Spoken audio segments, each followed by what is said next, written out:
I'm Eugene Judson, and I'm a professor here at the Mary Lou Fulton Teachers College.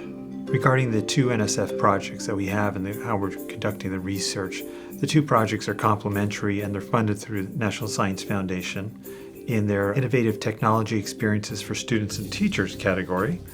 And so what we are doing is we're working with local community organizations, specifically ethnic community-based organizations that are informally referred to sometimes as refugee organizations. And what we are doing is working with parents and students and the community leaders to broadly achieve our goal of promoting STEM aspirations among the students in grades 7 through 12. And the way we are researching the effects of the project are through both quantitative and qualitative methods. So we're using pre to post surveys and also through a series of interviews with families over periods of time. So as far as what we are doing in the project, there are several parts to it. So the community leaders are recruiting families to work with us and with the community leaders.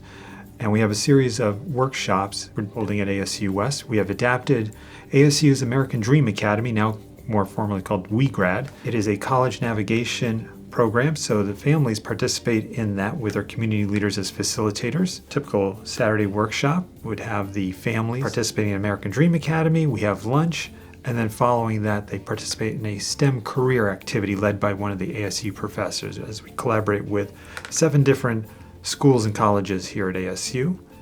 Other parts of the project include field trips to the campuses. So we go to ASU Downtown, ASU Tempe. We've also taken trips to Glendale Community College, and those are STEM-focused field trips. The students have an option if they're in high school to apply to have an e-mentor, and the e-mentors are people who come from their community who are young professionals or college students, typically with a STEM background themselves.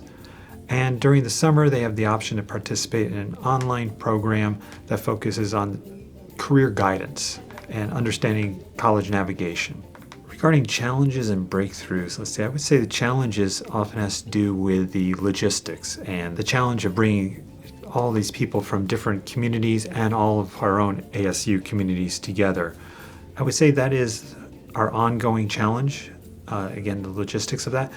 As far as breakthroughs or maybe things we knew already but have really discovered is the value of the community and the parents. We knew that the project ultimately focuses on the students as far as their STEM aspirations, but the value of having the parents right there alongside of their students. I taught junior high school for a lot of years and never had that advantage of having parents there right in the classroom learning aside their students.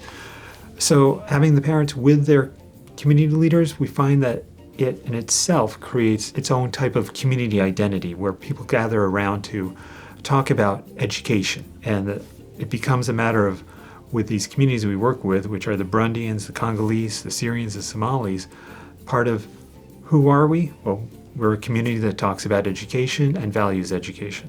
So regarding the significance of the projects, we have focused on communities that it's an understatement to say they're underserved, and those are particularly communities of refugee backgrounds. While there are resources in place for underserved populations, certainly, when we talk about a community like the Burundians or the Congolese, there may be 2 or 3 of them at any one school. So you have this almost localized diaspora of communities here in the Phoenix metropolitan area. So we bring them together so they can be a cohesive community. So that is one of the pieces that's a significant element of the project.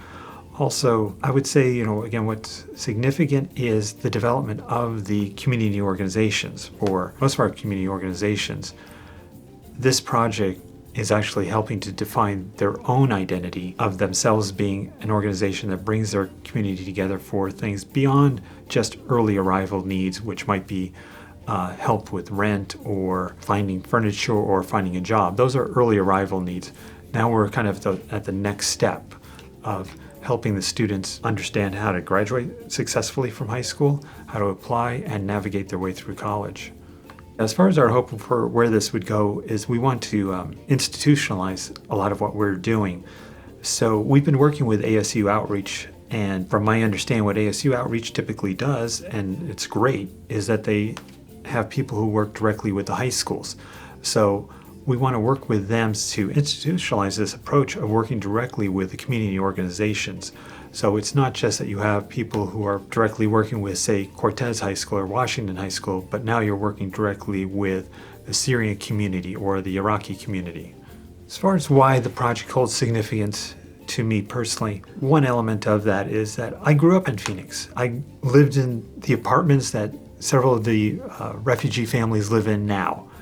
I, for years, did volunteer work with my daughter, and then even after she went to college, continued on with a group called Welcome to America Project, where we deliver furnishings and furniture on the weekends to newly arrived refugee families. And more than once, we literally went to apartment buildings I lived in. So for me, there was this personal connection of being a Phoenician. And it was on one of those days when I was volunteering, I met the leaders of the Burundian community. And they really impressed upon me that what that organization does is really fantastic, but they needed other supports for the families who had been here a while. One of our approaches is to leverage the funds of knowledge of the communities.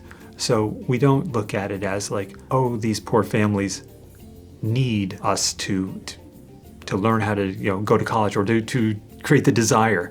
Those desires already exist. The parents all want for their children a better life. They all want their next generation to do better than they have done. That already is there. And they already have the wealth of their own experiences from where they are coming from, and they also have the strengths of their community leaders. And our job is just to leverage that. One of the ways I sometimes look at this project as far as why ASU, why is it here at Arizona State University?